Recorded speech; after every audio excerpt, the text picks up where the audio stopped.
Welcome to the Marketplace Midland podcast, where we highlight a monthly speaker that shares helpful tools for all of us to integrate timeless biblical principles into our modern business.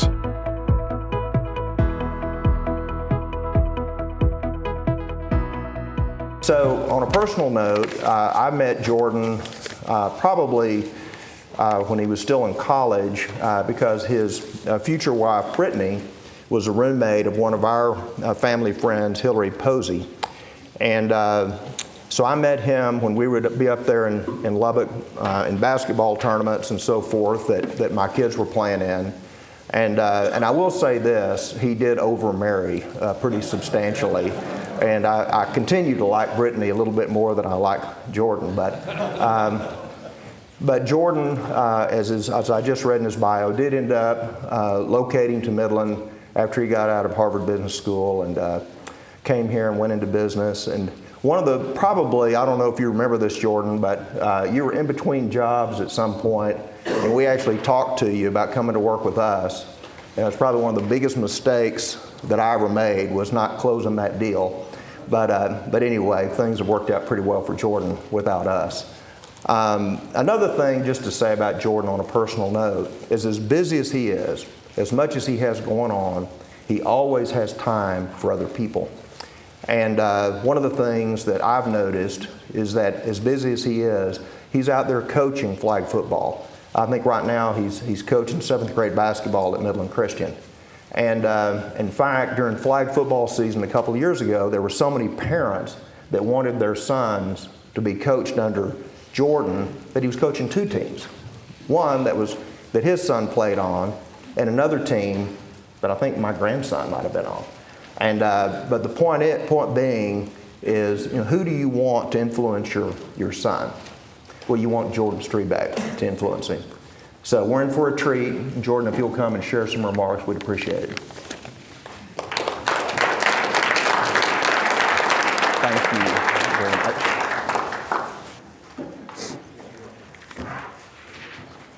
Well, Kyle did get one thing right. I definitely outkicked my coverage. Those of you who know Brittany know Kyle was not just trying to be funny.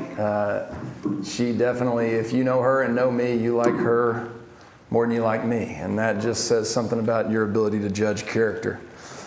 Man, what an honor it is to be with y'all this afternoon. It dawned on me when I walked into this room that the very first Marketplace Midland that I came to almost 10 years ago was actually in this same room. And I know it changes around, but it was in this same room. And it also dawned on me as I was thinking about that you go through a ministry like this over the course of 10 years and eventually you run out of good speakers to invite and you get to me. And so, either way, I'm honored to be here. I was telling Kyle in advance of this, I really struggled with the idea of sharing my testimony with y'all because in my, I think, estimation of my testimony, it's kind of a boring testimony, is the way that I think I've historically thought of it. And I was sharing that with my business partner, and he actually kind of admonished me. He challenged me a little bit about that, and he said, man, I mean, you might think it's a boring story, but it's not really your story, it's God's story, and you need to be faithful and get up there and tell it. And those of you who know Daniel probably understand that that's a fairly common occurrence where he just dropped that little bomb of truth on me. And so I started thinking about my story and thought I would just walk y'all through and tell y'all what God's done in my life. First and foremost, I think as I tell y'all that story, it's important for you to know, and those of you who know me know this well, I don't need to tell you this, that I'm a knucklehead. I am a normal knucklehead who has been blessed by the continual patience and faithfulness and goodness of God. And I have made so many mistakes along the way and have placed and still do and still will tomorrow placed my hope in so many other things. And yet through all those things, God has been faithful. And that's really where I think that's the hallmark of my story. And one of the constant struggles as I look back over the course of my life, one of the constant things that I have struggled with in and out of all of these different seasons of life is this concept of identity. This concept of where my worth comes from, where my value comes from. And so as I share my journey with y'all today, my hope is that you would be encouraged and that maybe you would hear some echoes of the things that I've struggled with in your own life, and that would point you to Jesus, that would point you to look to Jesus, not just as your Savior, but as the Lord of your life, as the person who actually defines our identity. See, I think the reality is that our identity, our worth, our value comes from not the things that we do or don't do, but instead comes from our Creator. The very fact that we are made in His image is evidence of that, but also the price that He was willing to pay to redeem us from our sins as now adopted sons and daughters. That is where our value, where our worth as men come, that's where it comes from. I think Satan would love for us to think that our identity is derived from either our successes or even sometimes our failures, and would love for us to forget our identity in Christ. And Satan is the great deceiver, and he's a pretty crafty guy. Those of you who have been around the block or time or two know this. He's a pretty crafty guy, and I think this is one of the lies that he would love for us to believe, especially in a place like Midland, Texas. So I grew up in a little town called Clovis, New Mexico, about 7 miles from the Texas border. So when everyone talks about border security, I totally get it. You know, we've developed some unique strategies in New Mexico. We're like, if you just keep the roads bad enough, you know, you won't have to worry about it. Get the traffic going the other way. But really grew up in an amazing home. My parents are phenomenal people who love Jesus. And they raised us, I mean, goodness gracious. If the church doors were open, I think at Kingswood United Methodist, I don't know if my parents had a key, but it felt like we were there all the time. But when I was in 6th grade, my mom and dad each went on something called a Walk to Emmaus. And some of y'all may be familiar with the Walk to Emmaus ministry, but they went on this retreat when I was in 6th grade, each of them separately. And when they came back, everything was completely different. I almost get emotional today thinking about it because everything was different in our house. I think Jesus went from being something that we did on Sundays and Wednesdays and again, you know, it's not that they weren't following Jesus before, but after that, it was different. I actually got to go have breakfast with my dad and his reunion group. He's been meeting with the same group of guys at like 5:30 on Tuesday mornings or some random time, and 2 of them live in different towns now, and they Zoom in, and this group of guys has been meeting consistently for over 20 years as a result of that. So things started to change in our house, and around that time in 7th grade, we got a new youth pastor. And in hindsight, he was just a really normal guy. He was just a guy. And it's funny, he actually does ministry now in a town in the Panhandle where one of my older brothers lives, and I got to see him recently, and it's like, oh man, he's just like a normal guy. But in my mind, in remembering my story, as a 7th grader, he cared about me and he shared the gospel with me, and he loved on me. And he was just, you know, he did what you do when you're in ministry. He cared for me. And so it was in the midst of all that I realized in 7th grade, Casey, I don't know if you noticed, I just did it. I've reached for my glasses. I've had glasses since I was in kindergarten, and I recently got rid of them, and I keep reaching for my glasses as a bad habit. But in the midst of that, I realized I didn't have a real relationship with Jesus. I could never remember a time in my life where I didn't believe in God, but I realized in 7th grade I didn't have a relationship with Him. And so that's how I got saved. Laying in my bed, in my bedroom, with my Tommy Hilfiger pillowcase and bedspread like a true gangster of the 90s. listening to a Sonic Flood CD. Some of you who were around in the 90s know that hot pink CD that I'm talking about. Dustin, you know what I'm talking about. Yep. And asked Jesus to save me. And that's where my relationship with Jesus began. So as I thought about each of these chapters in my life, I kind of went through and identified, hey, what was it that I struggled with when it came to my identity? And this for me started early. I think I loved to compete. I loved to win. I loved to be loved from an early age. I remember this early on. And you wouldn't know it from looking at me, but I'm not the world's most elite athlete, okay? I had the perfect level of skill and athleticism to be a really good mid-level, bench-level player. So that was what God gifted me with. So I gravitated to grades. You're like, what kind of nerd gets his identity from getting good grades? Me. I thought that was awesome. I'm like, if you get an A, it's awesome. They tell people you get on the honor roll, you get a thing, like everybody's happy. It's great. Grades, popularity. I loved making friends. Leadership positions. If there was something that needed leading, I'd hop in there. Even ministry leadership, I think, was an opportunity for me in junior high and high school to get my priorities a little bit out of whack. But as I thought through, junior high and high school, growing up, man, I was like, I want to make the best grades. I want to be valedictorian. I want to do whatever there is to do to excel at. I want to excel at it. If there's something to win, I want to win, especially if there's a scoreboard. If I can win and no one really knows about it, I don't really know about it if I'm all that interested in that. But if I can win and there's a scoreboard, man, I'm all in.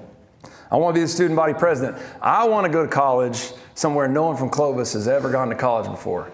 And, I want people to know, hey, that guy, he's special. Now, thankfully, as I mentioned earlier, God has had this really amazing habit of showing me grace and goodness when He shouldn't have, and saving me from myself time after time. So my plan was I was going to go to Duke. I was a huge, Grant Hill fan, Coach K fan, and I was like, I'm going to go to Duke. No one from Clovis has ever gone to Duke that I know of. And by golly, people are going to be like, that guy's pretty rad. Like people, he has got it going on. And in an effort to skip school one day, got a free college visit day, and there was a group of kids going to Texas Tech. And I went over to Lubbock, which was an hour and a half down the road, and I swore I'd never go to Texas Tech because lots of people from Clovis went to Texas Tech. And again, I needed to make sure people understood that I was special. And I showed up and I went to visit some of my friends that were already there, and I went to this ministry called Paradigm. Some of y'all are familiar with Paradigm. And this guy that I'd heard speak before, but a guy named John Randalls was speaking. The Justin Cofield band was leading worship. And I was like, man, this is really awesome. And then afterwards, what do a bunch of Jesus following Christians in college do? You hang around like a bunch of idiots and then go to IHOP till 2 a.m. and just, goof around. And I was like, these are my people. This is where I need to be. And I still couldn't tell you other than that one night why I decided to go ahead and make that decision. But I wound up going to Texas Tech, and I'm really, really grateful for that because, again, as I look back at my life and I see all these times where God saved me from myself, it turns out the Sunday before classes started, I had wanted my cousin Dana, who was a year older than me. She was already at Tech, and I'd wanted to go to something that was being hosted that week by the Wesley Foundation. So I grew up Methodist, she grew up Baptist, and I was like, hey, will you come to this Wesley Foundation deal with me, be my wingman? I don't want to go by myself. And she was like, yeah, I'll go with you, but you got to come to church with me on Sunday. I was like, well, I'm going to go to church somewhere on Sunday, so I guess I won't go to the Methodist church. I'll go with cousin Dana to the Baptist church. And so I went with her to Southcrest Baptist University Ministry, and that day I heard the gospel preached in a different way than I'd ever heard it. A guy named Dusty Thompson was the college pastor there. He wound up going on to be the planting pastor of Redeemer in Lubbock, which has then spawned Redeemer Midland and about 30 other churches. And I heard the gospel preached in a way that I'd never heard it. And also that day, I met this tall, beautiful woman named Brittany, and some friends of mine introduced me to her, and I was like, well, I think I should marry this woman. And literally got in my friend Jeff's car afterwards, and we were driving away from the church, and I was like, so tell me what the deal is with this Brittany Schultz girl, because I think I'm interested. And he was like, well, good luck, so is everybody else. And they're like, well, wait till you hear her sing. And I'm like, wait, she's tall, she's beautiful, she loves Jesus, and she could sing? I'm like, just show me like where to sign. And luckily, again, for me, God saved me from myself. My wife was definitely not interested in this cocky freshman that thought he had it all going on. And she gave me the absolute solid Heisman for a good 18 months, which again, I'm like, what a blessing that was, because if I would have started dating her as an idiot freshman, I needed to get slightly further down the less idiot spectrum before I started dating her. I would have messed that up in ways that I could never explain. And so it did take me 18 months to convince her to go on a date with me, and then once we got her in on that, it was about 4 or 5 months before I was asking her dad, once again in an IHOP, ironically, for her hand in marriage. And that's probably the two biggest blessings in my life came out of my cousin Dana inviting me to church. And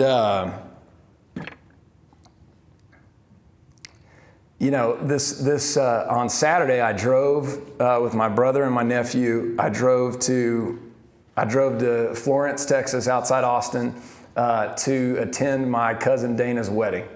And she had been waiting faithfully for God to bring her a husband. And I think it had been just so faithful in that endeavor. And they were finally getting married, and I was like, I'm not missing it. I had to drive down and drive back that night because we had to be back for church on Sunday.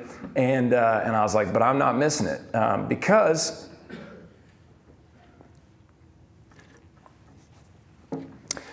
if my cousin Dana hadn't invited me to church on Sunday, I look at everything that flowed out of that in my life. And the answer is invite your friends to church, you heathens. All right, so invite your friends to church. So in that season, as I was at Texas Tech, again, some of those same struggles with my identity were going on. Again, grades, popularity, status. Who was I hanging out with? Who did I know? Who knew me? Man, there are these things called internships. I'm going to try to get the best internships. They do internships on Capitol Hill. I want to go do that. I'm going to go work on Capitol Hill. Someone told me you could make a lot of money selling encyclopedias door to door. I didn't index very high for prestige on that. That was just pure. I needed to make enough money to convince my now father-in-law to let me marry his daughter. But by golly, if I was going to go sell books, I wanted to be the number one guy in the company. Like I wanted my picture to be on the front of the booklet so that people would see that I was, had it going on. After school, I wanted to get the best job that I could. I went to work for two of my professors at a very well-known wealth management group out of Coral Gables, Florida. I didn't even, to be honest with you, in hindsight, I didn't really even like the job. I just that was the job that everybody else wanted, and so I was like, I'm gonna go get it. Again, God in His goodness rescued me from that. I had the opportunity to go work for the chancellor at Texas Tech, as Kyle mentioned, who was a former congressman, knew everybody, I feel like, in all of the great state of Texas, and learned a ton working in that role. Had no business at the age of 23 being in the rooms that I got to be in, witnessing the things that I got to witness. And to me, I realized that there was a whole world out there that a boy from Clovis, New Mexico, didn't know anything about, and that what I thought I understood about success and all these things, that was really, I had a pretty incomplete picture, as it turns out, as a farm boy from Clovis, New Mexico. And man, let me just tell you, that was intoxicating, and I loved every bit of that. I wanted to be the young and up and comer, and people to go, oh yeah, that's Ken Hansen's assistant. Yeah, he's so sharp, and all this stuff. As I say all this stuff out loud, I feel like an idiot, by the way. I'm like, no one thought that, you know? And even if they had, who would have cared? But man, I'm just walking you back through what I struggled with. So then what do you do? I mean, I'm not going to work in that role. I'm not going to work in that role forever. I have to do something to, to take it to the next level. And so someone, was talking about business schools and getting your MBA. And I thought, I do want to go work in business. I don't want to work for the government my whole life. And so I'm going to apply to business school. So what else would I do? I applied to Harvard Business School because they said that was the best one. And then I found out that Stanford was actually harder to get into than Harvard. So I applied to Stanford. And really, I wanted to go to Stanford, mainly because that was the hardest one to get into. And again, as God would have it, I got waitlisted at Stanford and wound up getting in to Harvard, which again, in hindsight, was like, man, if you'd seen my GMAT scores, and it's not like I'm the smartest guy in the room. God opened those doors for me to go there. Harvard Business School is mostly full of people like Caleb Wetherill, who y'all know, like people who actually belong there, not knuckleheads who are just there to explain to the rest of the class why people might shop at a place like JCPenney. But I joke I was the kind of diversity admit. They had to have one country bumpkin in each section. And in hindsight, man, I'm really, really glad that I got waitlisted at Stanford and got into HBS, because as I showed up at HBS, I bumped into some guys that I'd been friends with for a while. That one of them had just graduated from HBS, and he said, "Hey, whatever you do," he's like, do what you can in advance to find the other Christians. There will be like 5 or 10 of them. And he's like, find them. He's like, stalk them on Facebook, like do whatever you got to do, and make sure you're grounded in community when you get there. And so as I look back at my season at HBS, that in a lot of ways was defined by that group of men that I'm still very, very close with to this day. And as a result of that, I got to lead from a place of health when I was at HBS. I ran for president of my section not because I wanted people to know who I was, but because I knew I had a wife and a kid back in the dorms, and I wasn't going to be going and doing all the social stuff. And if I wanted to have relationships with these people in my section, the best way that I could do that would be to serve them as their president. And so that's what I did. And I think because of the fact that I wasn't doing that just for my own, sort of personal gain, I wound up having the opportunity. The other section presidents basically said, "Hey, we think you should run for student body president." And the idea of being the student body president at Harvard Business School was not something that had been on my bingo card when I first got on this addiction to trying to win stuff and do great things. And so wound up having the opportunity to do that. But even in that, I feel like God was so gracious about opening doors to be able to show in that role, just to be able to try to lead in the way that we as Christians can lead, empowered from that place, and not just to be different, to be set apart than maybe what people were used to. And in that season, I tell you, man, the identity struggle, you talk about realizing real quick. I thought when I was working for Chancellor Hance, I was like, oh man, this is a whole big world out here. And then I got to HBS and I was like, oh no. I was like, oh, there's like a really big world. People were using words I never even heard. I was like, I don't even know what that means. And I've read books and stuff. I've got the internet and everything. Learned pretty quick though. I was a small fish in a big pond. First week of class, I'm walking to class, and there was this really nice couple that lived right across the hall from us, and they had twins that were our son's age, and so we'd kind of struck up a little friendship. And I was trying to, it's like, hey, what'd you think about? There'd been this case in marketing on DeWalt, and maybe was the only case in 2 years where I could be like, let me tell y'all something, okay? I've used DeWalt tools, and I might be the only person in this room who can say that, but let me tell you about it. So we're walking, and I asked my friend Austin, I'm like, the whole case was about the CEO, this legendary CEO of Black & Decker that had done all this crazy stuff with DeWalt. And I said, man, he's like, how's class been? I was like, oh, pretty good. I was like, I actually got to make a comment in the marketing case. It was about DeWalt, and I was pretty happy about that because most of this has been, kind of thinking like I'm drinking out of a fire hydrant. And he's like, yeah, that was a good case. I was like, did you get a comment in the DeWalt case? He's like, no, I couldn't. Our professor pulled me aside beforehand and was like, hey, make sure you don't raise your hand and participate. And I was like, why not? And he's like, well, since my dad was the CEO in the case, like they didn't want me to. And I was like, oh, my dad used DeWalt tools. Your dad made the DeWalt tools. It was a little bit different. And I told that story to a friend of mine who was sitting next to me in class. Like we were eating lunch, and he also had a kid kind of our age, so I thought we could kind of bond. And he was in the military, and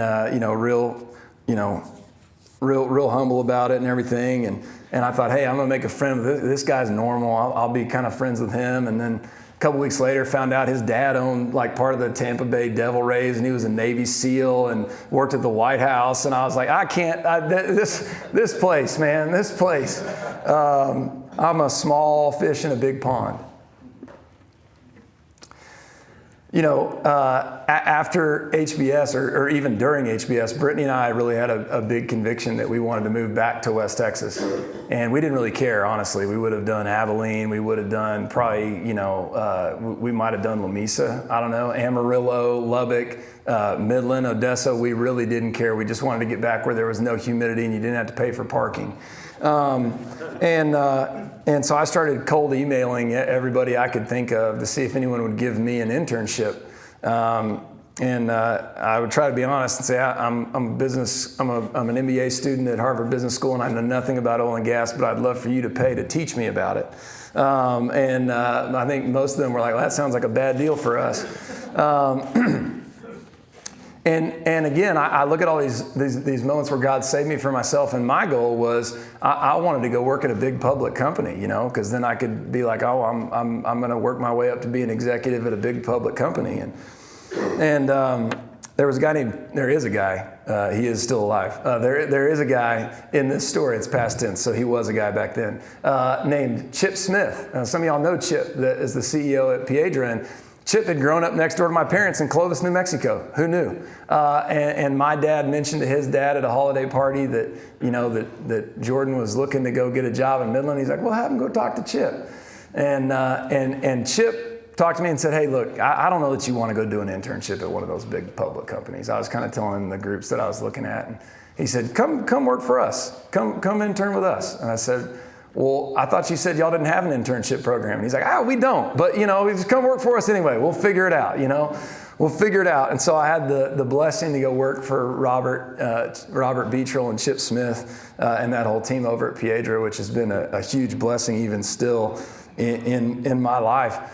But again, I realized moving to Midland, man, you talk about identity struggles. The first week I moved here, I was trying to buy a refrigerator from a guy off Craigslist.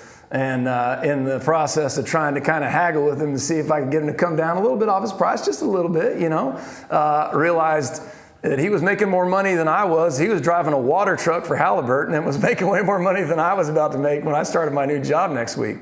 And if you have been a guy that's gotten a lot of your identity and a lot of your worth and a lot of your value from trying to win at stuff, well, what's the natural progression in that? Well, let's start keeping score with money, because, nobody cares anymore what you made on your ACT or that you were valedictorian or student body. Nobody cares about any of that stuff. So now we got to play with a new scoreboard. And so as I realized that was a whole new set of struggles. All of a sudden you had friends that were flying on private jets to places. You had friends that were going, I actually heard a conversation they were going, they offered us X million dollars on the lease bonus over there, but it's just not worth messing with it.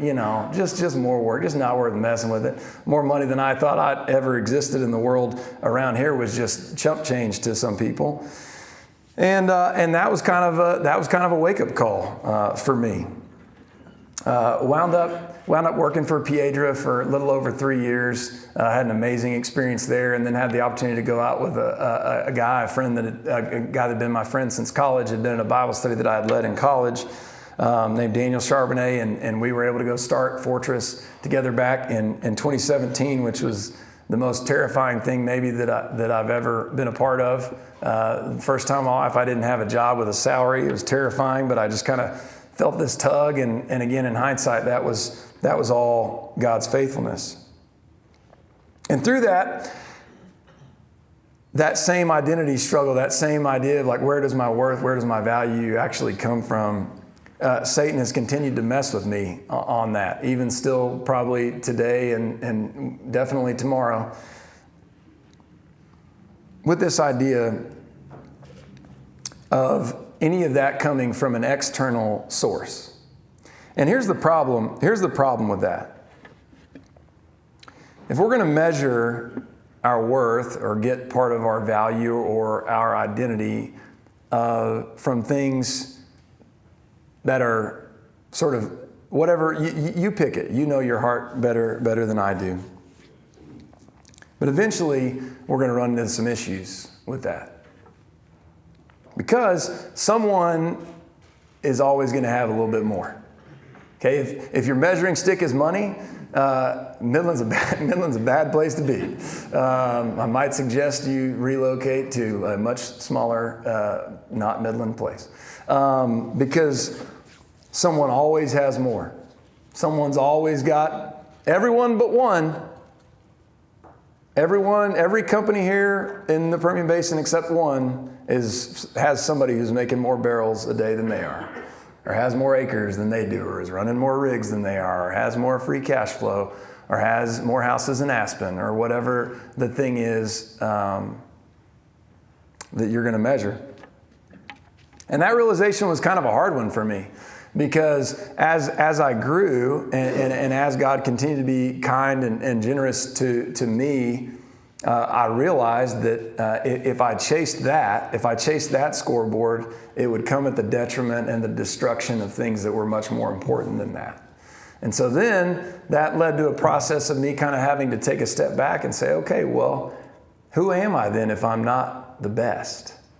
If my identity is not in being the best, if I'm not going to be the best oil man, if I'm going to let Jared go put together more acreage than me, or Briggs be more, doing more stuff than me, or whatever the case is, then what is my identity? And of course, I knew the answer to that, but it was still really, really hard, because what I realized is whatever that thing is for you, if that's where we're getting our validation, if that's where we're getting our identity, you will, and I have, you will orient your life around whatever it takes to get more of whatever that thing is. You'll orient your life around it. You'll orient your time around it. You'll orient your money around it. You'll orient your priorities around it.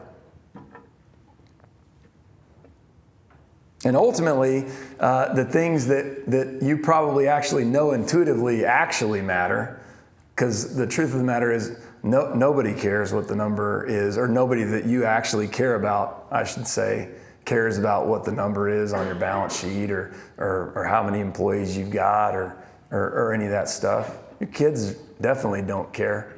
I don't think your wife cares. I know mine doesn't. But the thing is, like, being a really good, godly dad, like, no one is going to write an article about that. Like, no one's going to be like, man, Roy, man, he loves those kids so selflessly, so well. You should see how he disciples them. Man, let's have him on our podcast. Come on, Roy. And Roy, our guest today is Roy Gear. He is one of the best fathers ever. And he's been most successful father in the nighttime devotional category 3 years running. Congratulations and welcome to our podcast, Roy Gear. No, not going to happen. No one's going to be like, man's out here serving his wife. I'm just, racking up those awards for serving his wife. Come on up here, man. Let's talk about it. Come on. Those things don't happen. But if we get our worth and our value from those things, the real scary question is what happens when they fail you? Because if the identity comes from the success, then what happens when there's no longer success? For me, this became really apparent during COVID. And some of y'all can probably relate to that. But I struggled for the first time in my life with a feeling that some people would describe as anxiety. I struggled with laying awake at night, thinking of families, family offices that we work with, that going, man, like we had. By the way, pro tip: if you've got a sort of generational oil crash coming in, February, March of 2020, don't raise a leasehold fund in 2019. And Trey, you should have known better, than to let us do that. But we had just raised a leasehold fund in 2019, and then COVID hit, and I was like, well, we're all going broke. We're going to have to shut the company down. Everyone's going to die. Like, none of the investors are ever going to talk to me again. My kids aren't going to like me. I'm probably going to just have to go outside and eat dirt.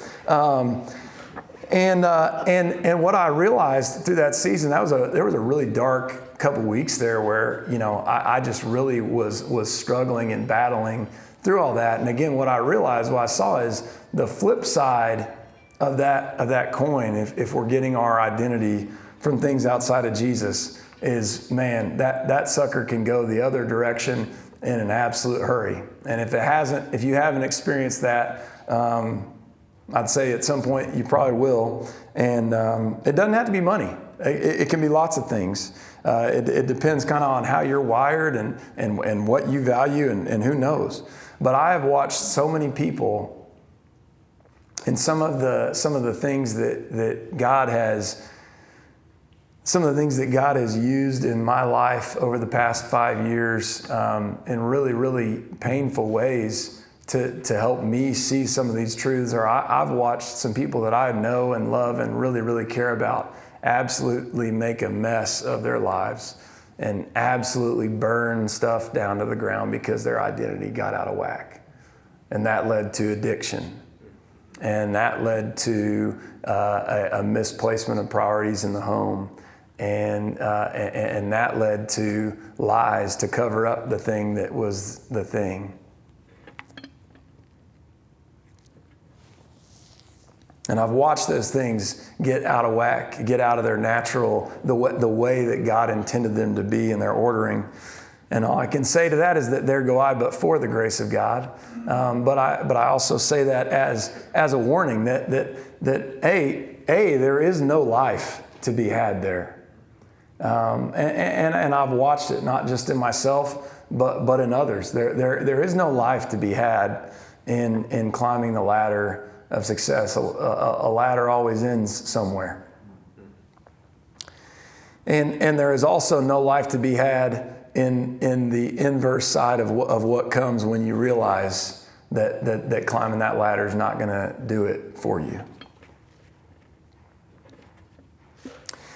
In that same vein, I think one of the things that God has been working on in my heart in this most recent season is this idea that we are not owners, but stewards. This idea that what I have, whether it's my marriage, my family, my job, kind of however you want to think about it, the American Little League Royals, whatever it might be, that those are not things that I have built and that are therefore my possessions, but those are rather things, good gifts that God has given me to steward. And if we look throughout Scripture, it's clear that we serve a God who is the creator and sustainer of all things, and that every good gift comes from Him. But it's a gift. It's a gift. It's not because of our goodness or any of the other sort of things that we like to believe, especially in a place like Midland. One of the things I love about Midland is that we value entrepreneurship, we value hard work, we value risk-taking, we value, building your own bootstraps so that you can pull yourself up by those bootstraps. But that's a lie that we can believe in a lot of ways, that this is something that we've done. Okay, this is something that we've done and that we deserve it, instead of it being something that's given by God for us to steward for the glory of God. And here's why I think that's really, really important. If we have an ownership mentality in our lives, if we take a really possessive approach to the things in our lives, think of what flows out of that. We need to do better, right? We need to grow. All right, we got to do more. We got to make more money. We got to do more stuff. We got to, whatever that is for you. Heck, our kids need to do better, right? Because our kids are a reflection of us, right? Don't want those little boogers running around being average, Can't have any of that. We got to be great, We need to have everything together because that's a reflection on us, right? People need to go, yeah. Steve's got it going on. He's got it all together. He's a pretty buttoned up guy. But if we have a steward's mentality, we rightfully admit that anything that matters to us is something that's been entrusted to us by Creator God for our good and for His glory. And think of what that changes for us. Think of what that changes for us. And so God has been working to impress upon me, and I would challenge you to take stock in your own life of where you think maybe you're the boss, where you think you're the big dog, you're the straw that stirs the drink. And maybe try to right-size that to being a servant in charge of caring for whatever it is on behalf of the King. And again, the great news about this for us is that when we have a steward's mentality, it really reduces the temptation to puff out your chest and go, hey, look at me, look at how amazing I am. No, I'm the caretaker. I'm the steward. This isn't my ranch. I didn't build it. I didn't make it. I'm just taking care of it for the guy who does. Gross oversimplification, by the way, but you get the idea. And again, the flip side is, guys, if we didn't earn it, and our identity is not based in that, but based on the one for whom we are stewarding things, then if everything goes to pot, it doesn't burn everything in our life down to the ground. If we didn't earn it, we can't lose it. And I think the last thread through that is just this idea as I look back on my life of just being really grateful for God's faithfulness. Even in the times where I was not faithful, God was faithful, and He had a bigger purpose. And I'm reminded to look back and see His hand in all of it. Not just in the good times, but in the times where it was very unapparent to me what God was up to. Not just the high points, but the low points. And I think the reason that's important for us is when we do that, and I would encourage you to take stock of that in your own life and to write some of those things down, man. Where are the altars in my life where I can look back and say, man, God was faithful there? I shared some of those with y'all. But I think the biggest benefit to that for us is when we look at that and we really take stock of that, it makes it easier for us to trust God today. And it makes it easier for us to trust God tomorrow. Not just in the $100 oil times, but in the April 20th, 2020 times. I see some of y'all having PTSD out there.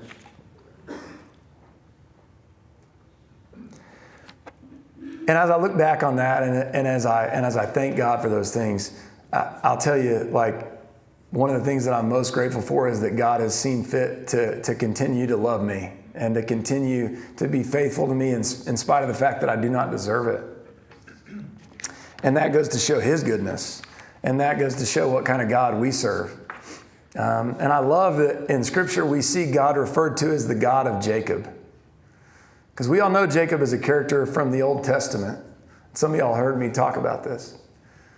But what I love about that is if you actually go back and look at Jacob, Jacob was not exactly the resume that you want to put on a pedestal about who I would want my boys to be like. Esau was out working in the field. Scripture says Jacob liked to hang out in the tents. He deceived his dad. There were all these things that Jacob did throughout his life that where you wouldn't go, man, Jacob was the model citizen. You could say the same about so many of the other heroes in our faith. And the reason I love that is it demonstrates for me that we serve a God who works through knuckleheads. That we serve a God who works through imperfect people and that God does not need you to have all of your stuff together so that then you can come and be useful to the kingdom. In fact, it's the fact that you don't have your stuff together. It's your brokenness. It's our need for Jesus that qualifies us to come to him in the first place. So, in summation, as I look back on my story, I appreciate y'all giving me the opportunity to tell it, because my story is one of God being faithful even when I wasn't. And through that, it has led to a tremendous amount of joy in my life. And hopefully some of those things rang true in yours. But that is my story, and I appreciate y'all letting me tell it.